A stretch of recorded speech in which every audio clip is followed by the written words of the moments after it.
오늘 두 가지의 말씀 전달하겠습니다. 첫 번째는 시바에 대한 이야기고, 둘째는 시므이에 대한 이야기입니다.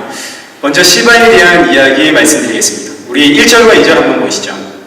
시바는 무비보셋의 종입니다. 무비보셋은 요나단의 아들이고, 그리고 사울 왕의 손자입니다. 그리고 이 무비보셋은 두 다리를 저는 사람입니다. 다윗이 압살롬을 피해 도망가는데 무비보셋의 종 시바가 나타나서는 나귀와 떡과 그리고 포도주와 그리고 여러 가지 음식을 가지고 다윗을 영접하게 됩니다. 다윗이 시바에게 묻습니다. 네가 무슨 뜻으로 이것을 가지고 왔느냐? 그러자 시바가 나귀는 왕의 가족들이 타고 떡과 과일은 청년들이 먹게 하고 포도주는 피곤한 자들에게 마시게 하려고 가지고 왔습니다. 그러자 다윗이 3절 내 주인의 아들은 어디 있느냐? 무비보셋을 찾습니다. 그러자 시바의 거짓말이 시작이 되죠. 예루살렘에 있는데 그가 말하기를 이스라엘 족속이 오늘 내 아버지의 나라를 내게 돌리리라 하나이다. 무비보셋도 반란을 일으켰다 하는 것을 시바가 고발하고 있습니다. 그러나 이 말은 조금만 생각해도 거짓이라는 것 우리 알 수 있습니다. 일단 무비보셋은 다리를 저는 사람입니다. 그리고 지금 압살롬이 강력한 반란을 일으켰는데 무비보셋이 거기서 또 반란을 일으키면 압살롬이 가만두질 않겠죠. 그리고 무비보셋은 그럴 만한 세력도 없습니다. 그리고 무엇보다 우리 19장 24절을 한번 보시죠. 19장 24절 말씀을 보시면 무비보셋은 다윗이 쫓겨나간 그날부터 발에 맵시를 내지 않았고 수염을 깎지 않았고 옷을 빨지 않고 지냈습니다. 그리고 다윗이 돌아오자 26절 왕의 종인 나는 다리를 절무로 내 나귀의 안장을 지워 그 위에 타고 왕과 함께 가려고 하였더니 내 종이 나를 속였습니다 라고 시바가 이야기를 하게 되죠. 무비보셋이 이야기하게 되죠. 그러니 지금 시바가 준비한 이 모든 음식은 사실 무비보셋이 준비한 음식이고 시바는 자신의 것이 아닌데 마치 자신의 것인 양 생색을 내는 것 우리 알게 됩니다. 그런데 시바가 왜 이런 거짓말을 했을까요? 다윗이 살아서 궁으로 돌아가며 들키게 될 빤한 거짓말이지 않습니까? 그런데도 시바가 이런 거짓말을 하게 된 이유는 적어도 이 거짓말이 자신에게 해가 될 것이다 라고 생각하진 않았기 때문이겠죠. 시바가 다윗을 찾아가서 내가 거짓말 할까 말까 정말 여러 가지 많은 생각을 했을 겁니다. 이런 말을 했을 때 다윗이 죽으면 좋고 다윗이 살아서 돌아봤을 때 이 거짓말이 들켜도 괜찮을 것 같다 이런 생각 여러 가지 생각을 했겠죠. 근데 시바가 다윗에게 거짓말 할까 말까 이게 지금 중요한 것이 아니라 시바가 왜 이런 거짓말을 하게 됐는지 그 이유가 중요합니다. 그 이유는 원래 지금 이 모든 것이 사실 시바의 것이었기 때문입니다. 우리 사무엘하 9장 9절부터 한번 보시죠. 다윗이 사울 왕의 손자 무비보셋을 찾았습니다. 그러자 과거 사울 왕의 시정이었던 시바를 불러내서는 10절 말씀 보시면 너와 내 아들들과 내 종들은 그를 위하여 땅을 갈고 거두어 내 주인의 아들에게 양식을 대주어 먹게 해라 명령을 내리죠. 시바는 아들이 15에 종이 20명이 있다 기록하고 있습니다. 시바는 부자라는 뜻입니다. 아들 15에 종이 20명입니다. 그런데 졸지에 12절 시바 집에 사는 자마다 모두 다 무비보셋의 종이 되고 말았습니다. 시바는 하루아침에 모든 것을 다 무비보셋에게 빼앗기고 말았죠. 시바는 이거 다시 되찾고 싶었습니다. 그래서 다윗이 도망가는 이 기회를 자신의 것을 되찾는 절호의 기회로 여겼습니다. 그리고 주요했죠. 이 이야기를 들은 다윗이 그 자리에서 즉시로 무비보셋에게 속한 모든 것은 다 너의 것이다 라고 이야기를 하게 됩니다. 이제 시바에게 다윗이 살고 죽는 것 중요하지 않습니다. 시바에게 중요한 것은 자신의 것을 되찾았다는 것, 이것이 중요하죠. 다윗이 죽으면 당당하게 찾아가서 다윗이 그거 전부 다 나의 것 돌려줬다라고 말할 것이고 다윗이 죽지 않고 돌아오면 하나의 에피소드로 그냥 끝나고 말 겁니다. 중요한 것은 나의 것을 되찾았다, 이게 중요하죠. 우리 지금 반역을 일으킨 압살롬을 한번 생각해 보겠습니다. 압살롬은 다윗의 셋째 아들입니다. 첫째 아들 암논도 죽었습니다. 둘째 아들 길르압도 죽었습니다. 그럼 자연히 셋째 아들인 자신은 왕위 계승자입니다. 다윗이 죽은 후에 자연스럽게 자신이 왕이 되어야 합니다. 왕의 자리는 자신의 것입니다. 근데 다윗은 압살롬에게 왕위를 물려줄 생각이 없죠. 그래서 압살롬이 반역을 일으킵니다. 왜냐하면 다음 왕위는 원래 나의 것이기 때문입니다. 압살롬도 자신의 것을 찾기 위해서 반란을 일으켰죠. 이제 다윗도 한번 보시죠. 다윗이 시바를 향해서 무비보셋에게 있는 것은 다 너의 것이다. 다윗 역시 마치 이것이 자신의 것이냐, 자신의 것을 주듯이 시바에게 무비보셋의 것을 주게 됩니다. 물론 다윗은 이스라엘의 왕입니다. 줄 수 있겠죠. 그러나 이스라엘의 왕은 하나님의 것을 관리하는 청지기로서의 왕이지 이스라엘이 다윗의 것이 아닙니다. 다윗은 하나님의 것을 관리하는 관리자입니다. 이제 정리하면 시바도 압살롬도 그리고 다윗도 모두 자신의 것을 되찾기 위해서 일어났습니다. 근데 여러분, 우리가 고백하듯이 자신의 것이 어디 있나요? 오늘 우리의 것이 어디 있습니까? 다 누구의 것인가요? 하나님의 것입니다. 이스라엘의 왕, 하나님이 세우는 것이고 시바의 재산, 원래 하나님의 것이죠. 다윗, 왕으로서 주는 자가 아니라 왕으로서 하나님의 것을 관리하는 청직입니다. 우리 사무엘서를 시작하는 한나의 기도를 한번 보시죠. 사무엘상 2장 6절에서 7절입니다.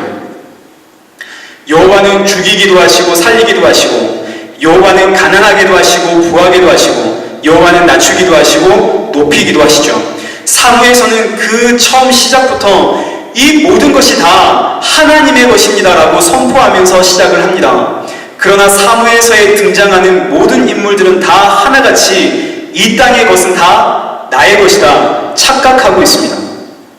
제가 얼마 전 청년들과 함께 교제를 나누다가 헌금에 대한 이야기가 나왔습니다. 헌금을 꼭 해야 됩니까? 청년들이 질문을 했습니다. 제가 이렇게 대답해 주었습니다. 이 모든 것이 하나님의 것이니까 내 것처럼 누리며 살지 않기 위해서 헌금을 하는 것이다 라고 말해 주었습니다. 하나님이 주신 것이기에 청지기의 사명으로 이 주신 것을 잘 관리하겠다는 신앙의 고백이 헌금이고 이 모든 것의 주인이 하나님이시기에 돈, 이 물질이 아니라 늘 하나님을 바라보겠습니다는 최소한의 신앙 고백이 11조다라고 이야기를 해주었습니다. 근데 내 것이라고 생각하니 이 모든 것이 아깝죠. 내 것이라고 믿으니 이거 되찾아야겠습니다. 압살롬처럼 아버지를 죽여서라도 이거 되찾아야겠고 시바처럼 거짓말을 해서라도 되찾아야겠습니다. 왜요? 이거 내 것이니까요.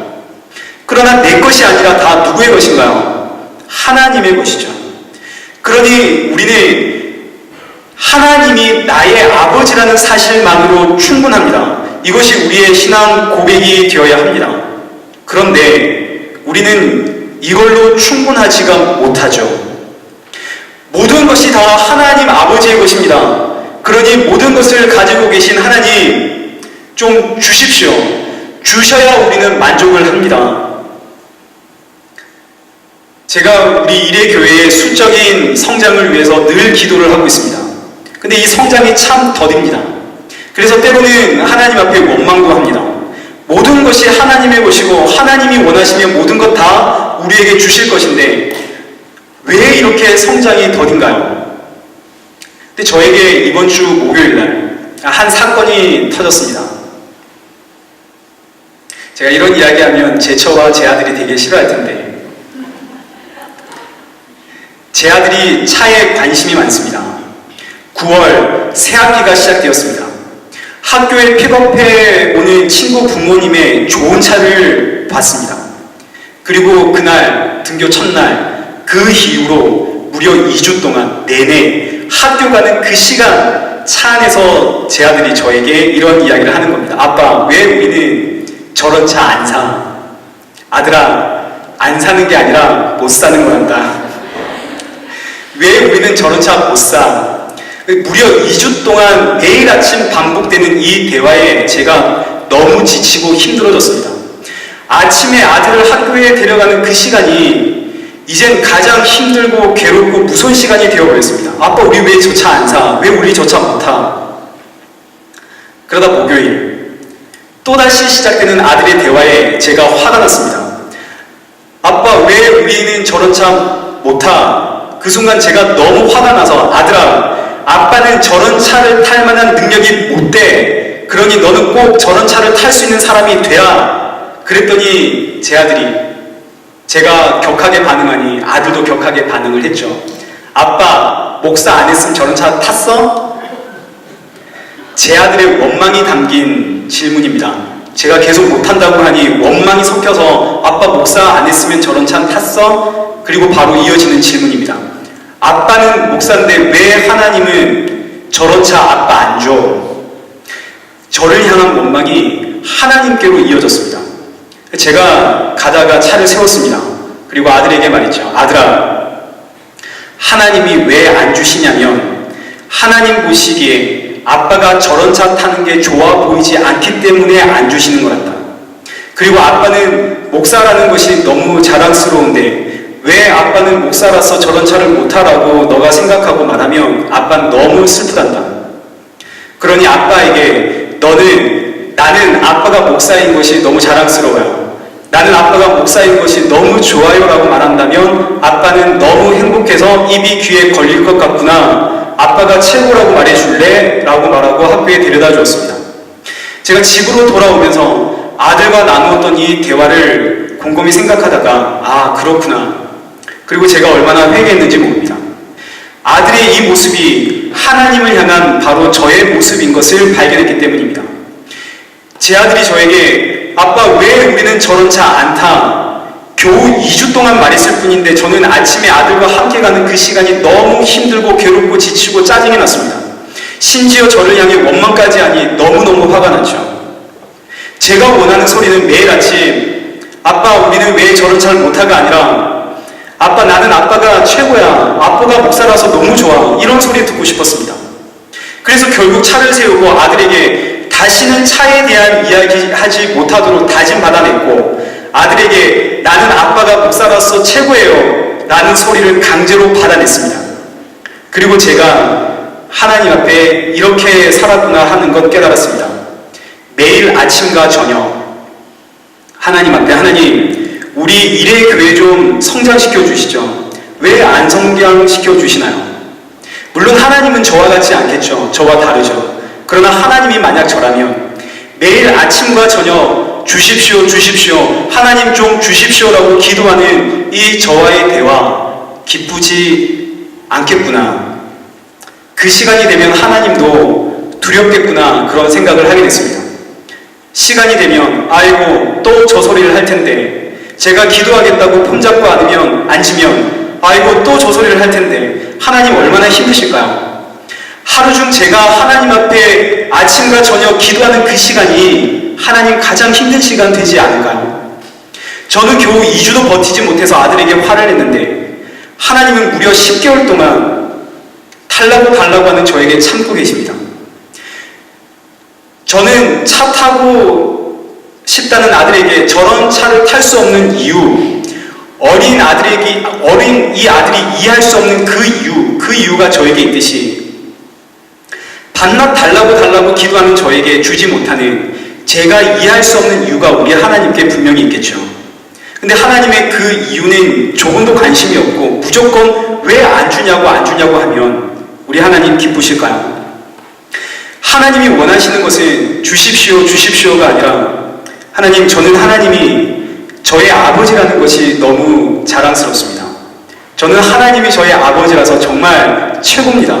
저는 예수님이 저의 구원자로서 정말 최고입니다. 이 고백 하나님 듣고 싶지 않겠습니까?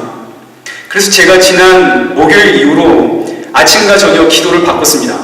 하나님 우리 일회교회에 성장도 주시고 성도들의 가정에 행복도 주시고 우리 가정에 필요도 주시옵소서. 이 기도에서 하나님 정말 하나님이 우리 교회의 머리이심이 너무 감사합니다. 하나님이 우리 교회와 우리 성도들의 가정과 우리 가정을 나의 가정을 인도해 주셔서 정말 최고입니다. 하나님이 아버지라는 사실이 정말 최고입니다. 기도를 바꿨습니다. 근데 놀랍게도 제가 목요일날 이후로 오늘 본문의 말씀 준비하는데 오늘 본문의 내용이 바로 이 내용입니다. 압살롬, 시바 모두 자신의 것을 되찾으려고 했지만 이거 실상 누구의 것인가요? 이거 다 하나님의 것이죠. 우리는 모든 것이 다 하나님의 것이라고 고백을 하고 있지만 그러나 실상 우리는 다 하나님의 것이니 하나님이 좀 주셔야만 만족해하는 어리석음이 우리에게 있습니다. 그래서 달라고 하나님 앞에 끊임없이 달라고 하죠. 그럼 이제 이 시바의 이야기가 어떻게 끝이 나는지 우리 한번 보시죠. 우리 사무엘하 19장 24절 이하의 말씀입니다. 19장 24절 이하의 말씀을 보시면 무비보셋이 시바의 거짓말을 폭로하게 됩니다. 우리 26절부터 한번 보시죠. 대답하되 내 주 왕이여, 왕의 종인 나는 다리를 절므로 내 나귀의 안장을 지워 그 위에 타고 왕과 함께 가려 하였더니 내 종이 나를 속이고 종인 나를 내 주 왕께 모함하였나이다. 내 주 왕께서는 하나님의 사자와 같으시니 왕의 처분대로 하옵소서. 내 아버지와 온 집이 내 주 왕 앞에서는 다만 죽은 사람이 되지 아니하였나이까. 그러나 종을 왕의 상에서 음식 먹는 자 가운데 두셨사오니 내게 아직 무슨 공의가 있어서 다시 왕께 부르짖을 수 있사오리까. 여러분, 무비보셋의 고백입니다. 이 고백을 정리하면 이런 뜻입니다. 시바에게 속아서 예루살렘을 떠나지 못하고 여기 남아있게 되었지만 그러나 왕의 좋은 뜻대로 나에게 행하십시오. 나는 원래 죽을 사람이었는데 왕의 은혜로 지금 왕자처럼 이 가운데 있습니다. 저에게 무슨 공의가 있겠습니까? 모든 것이 다 왕의 은혜였습니다. 저는 원래 죽을 사람이었습니다. 그러니 왕의 좋은 대로 왕의 뜻대로 하옵소서. 무비보셋의 고백입니다. 그러자 29절 왕이 이렇게 이야기를 하죠. 너는 시바와 밭을 나누라. 여러분, 이게 대체 무슨 소린가요? 분명 시바의 거짓말이 들통났음에도 불구하고 다윗 왕은 시바와 밭을 나누라고 말합니다. 이런 재판이 어디 있나요? 이런 억울한 일이 어디 있습니까? 여러분, 다윗이 왜 이렇게 판단을 내렸을까요? 이해가 되지 않습니다. 분명 시바가 잘못했고 시바가 혼이 나야 되는데 다윗은 무비보셋을 향해서 차갑게 말하며 너 시바와 재산을 반으로 나눠 라고 이야기를 하게 되죠. 여러분, 이와 유사한 사건이 열왕기상 3장 16절에 기록되어 있습니다. 우리 한번 보시죠. 주보에도 나와 있습니다. 솔로몬에게 두 여인이 찾아옵니다. 한 아기를 가지고 오죠. 서로 진짜 자신이 엄마라고 이야기를 합니다. 솔로몬이 이 아이를 반으로 잘라서 저 여인들에게 반반씩 줘라 이야기를 합니다. 가짜 엄마는 그거 참 좋은 생각입니다 라고 이야기를 하죠. 그러나 진짜 엄마는 뭐라고 하나요? 그냥 저 아이를 저 여인에게 주셔서 저 아이가 살아있는 것만으로도 나는 족합니다 라고 고백을 합니다. 똑같은 내용입니다. 다윗이 지금 같은 재판을 하고 있는 겁니다.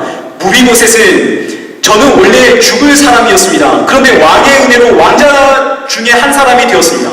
그러니 저에게 무슨 공의가 있습니까? 왕의 좋은 뜻대로 하옵소서. 그러자 왕이 다윗이 그 고백이 진짜인지 가짜인지 알기 위해서 시바와 밭을 나누라 이야기를 합니다. 무비보셋의 고백이 가짜였다면 무비보셋이 이렇게 이야기했겠죠. 억울합니다. 시바가 나를 속였는데 왜 내가 재산 나눠야 됩니까? 라고 말했겠죠. 만약 무비보셋이 정말 반역을 할 마음이 있었다면 이렇게 말했겠죠. 그거 참 좋은 생각이군요. 시바와 재산을 반씩 나누는 거 아주 좋은 생각입니다 라고 이야기를 했겠죠. 그러나 무비보셋의 고백을 한번 보시죠. 30절 무비보셋이 왕께 아뢰되 내 주 왕께서 평안히 왕궁에 돌아오시게 되었으니 그로 그 전부를 차지하게 하옵소서. 무비보셋의 고백은 시바에게 전 재산 다 줘도 저는 조금 더 아쉬울 게 없습니다. 저는 조금 더 상관없습니다. 다 주십시오. 저는 왕의 자리로 오신 것 그것만으로도 저는 충분합니다 라고 고백을 했습니다. 하나님은 오늘 저와 여러분이 바로 이 고백하기를 원하십니다. 입으로는 하나님 충분합니다. 하나님만으로 충분합니다 라고 말하지만 매일 아침 저녁으로 그런데 하나님 좀 주십시오. 모두 하나님의 것이지 않습니까? 언제 주시려고 하십니까? 하나님만으로 저는 충분합니다 라고 고백하지만 그러나 실상은 하나님으로부터 좀 받아야만 만족하는 그런 어리석은 우리에게 나에게 하나님은 무비보셋의 고백, 무비보셋의 신앙을 가르쳐 주십니다. 사랑하는 성도 여러분, 이 한 주는 우리 하나님 앞에 달라는 한 주가 아니라 하나님 주님이 최고입니다. 하나님이 나의 아버지라는 사실이 너무 자랑스럽습니다. 예수님이 나의 구원자라는 것 너무 감사합니다. 하나님 최고입니다라고 고백하는 이 한 주가 되시길 축원합니다. 그래서 여러분이 기도하는 그 시간이 우리 하나님이 가장 기다려지는 그 시간이 되기를 축복합니다. 이제 둘째로 시므이입니다. 우리 5절 한번 보시죠. 다윗이 바후림이라고 하는 장소에 이르자 사울 왕의 친족이고 그리고 게라의 아들인 시므이가 다윗을 향해서 저주하면서 다윗과 다윗 왕의 모든 신하들을 향해서 돌을 던집니다. 6절 보시면 그때 백성들과 용사들이 다 왕의 좌우에 있었습니다.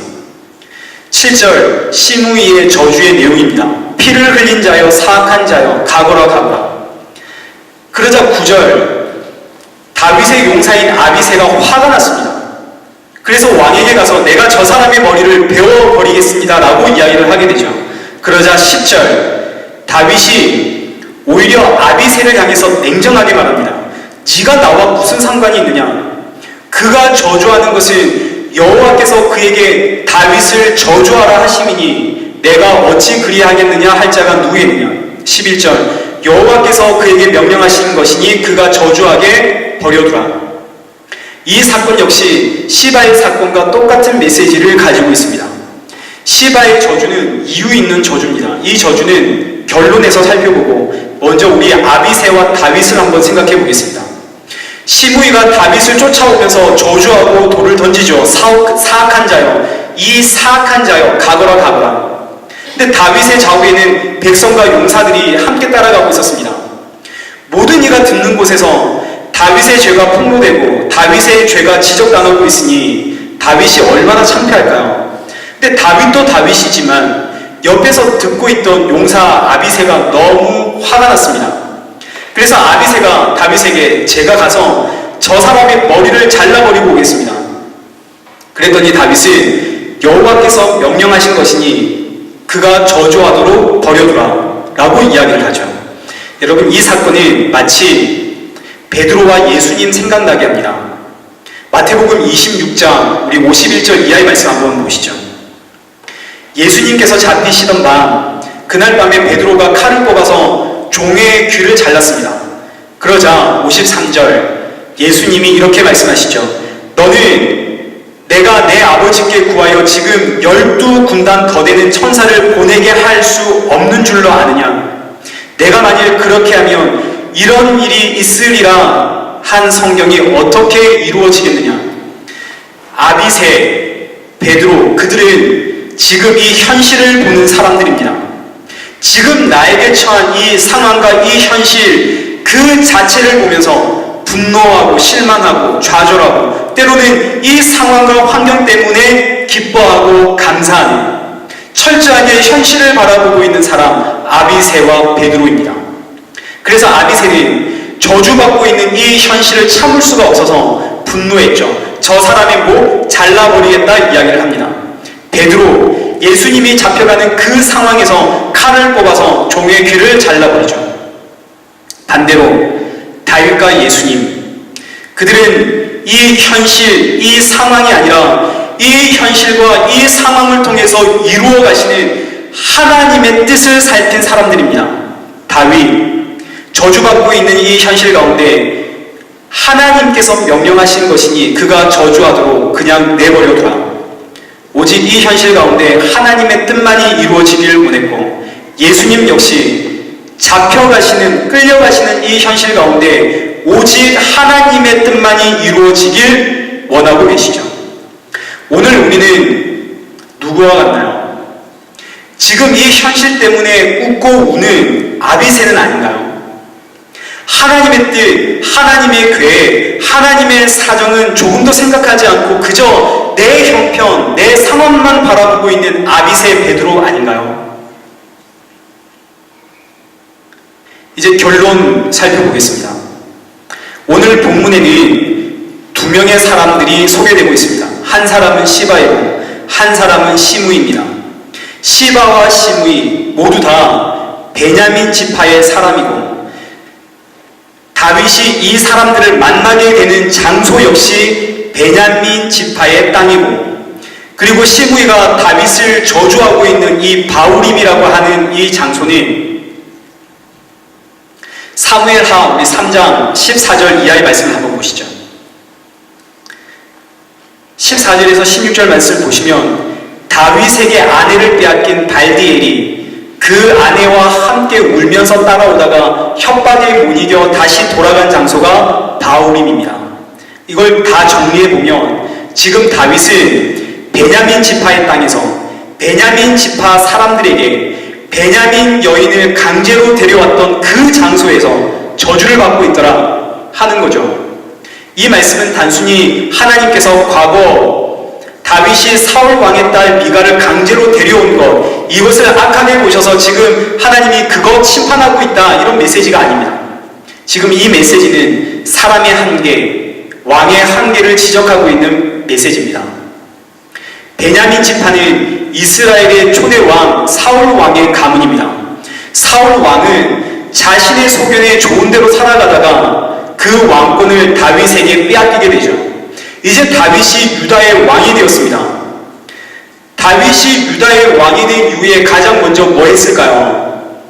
다윗이 유다의 왕이 된 이후에 가장 먼저 한 일은 블레셋 사람의 표피 100개로 얻은 이 여인 사울 왕의 딸 미가를 데리고 오는 일입니다.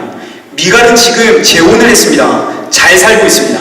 근데 다윗은 이 화목한 가정을 부수고 미가를 데리고 오죠.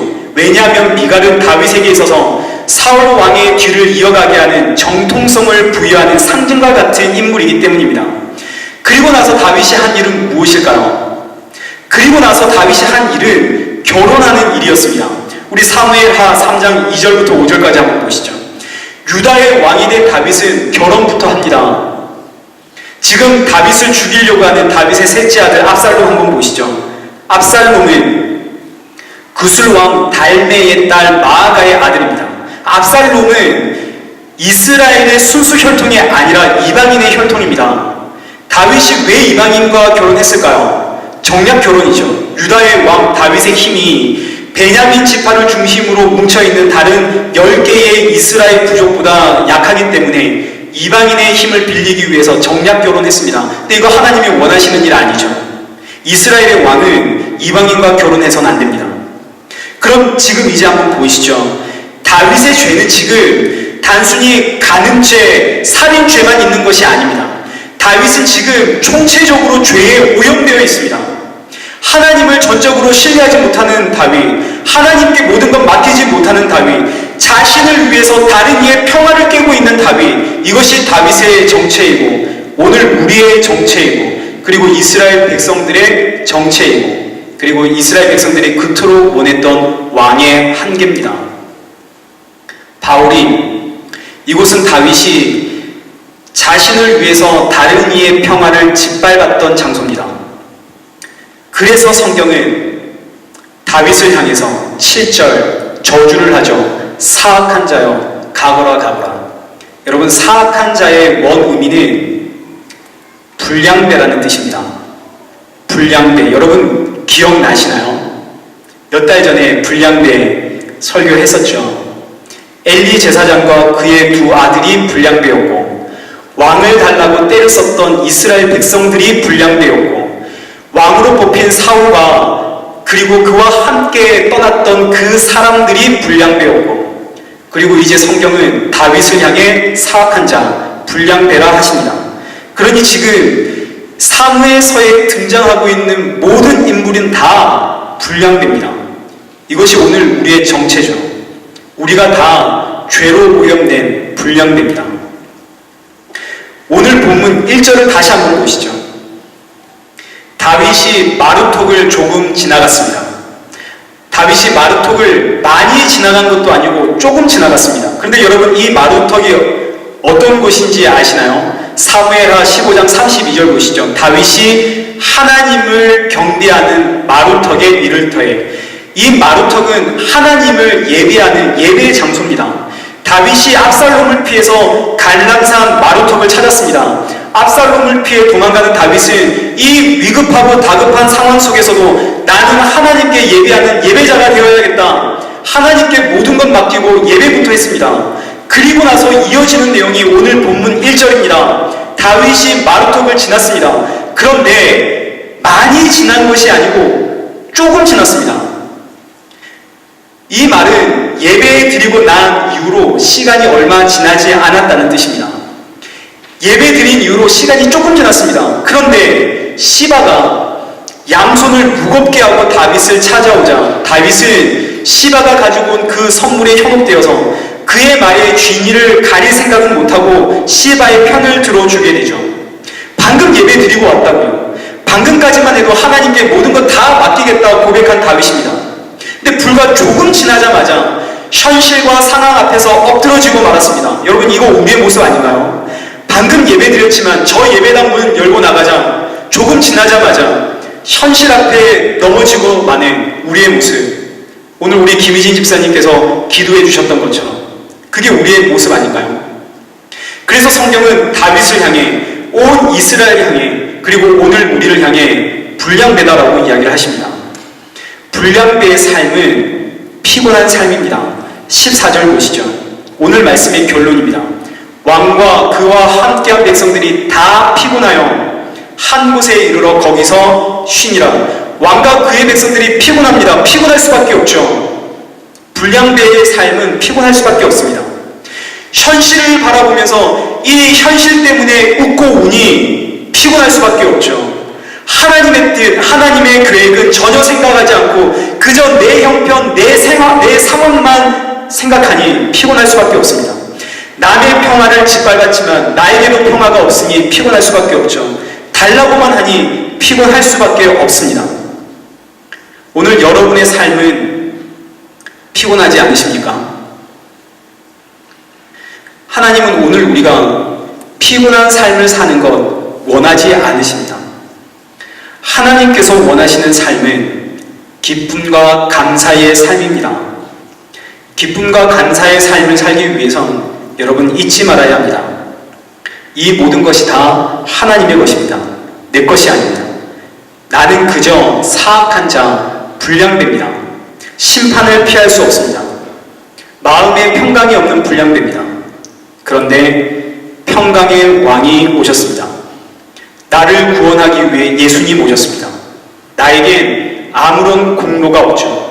그저 은혜로 구원받았기에 나의 고백은 나 같은 죄인을 구원하신 하나님이 그저 최고입니다. 하나님이 없으면 나도 없습니다. 무비보셋의 고백이 오늘 나의 고백이 되어야 합니다. 현실이 주는 이 무게가 너무너무 무거워도 하나님의 계획이 이루어지는 것, 바로 이것이 가장 기쁘다는 다윗의 고백이 오늘 저와 여러분의 고백이 되어야 할 줄 믿습니다. 사랑하는 성도 여러분, 이 한 주는 하나님 앞에 주십시오의 한 주가 아니라 하나님 주님이 최고입니다의 한 주가 되시길 축복합니다. 무비보셋처럼, 그리고 다윗처럼 하나님을 하나님의 자리에 모시는 것, 이것이 가장 큰 저의 기쁨입니다 라고 고백하길 축원합니다. 이 한 주의 숙제입니다. 이 고백을 할 때 분명 하나님께서 우리의 삶에 하나님으로부터 내려오는 샬롬, 기쁨, 감사, 평안 주실 줄 믿습니다. 우리 함께 찬양하겠습니다. 주님과 함께하는 이 고요한 시간.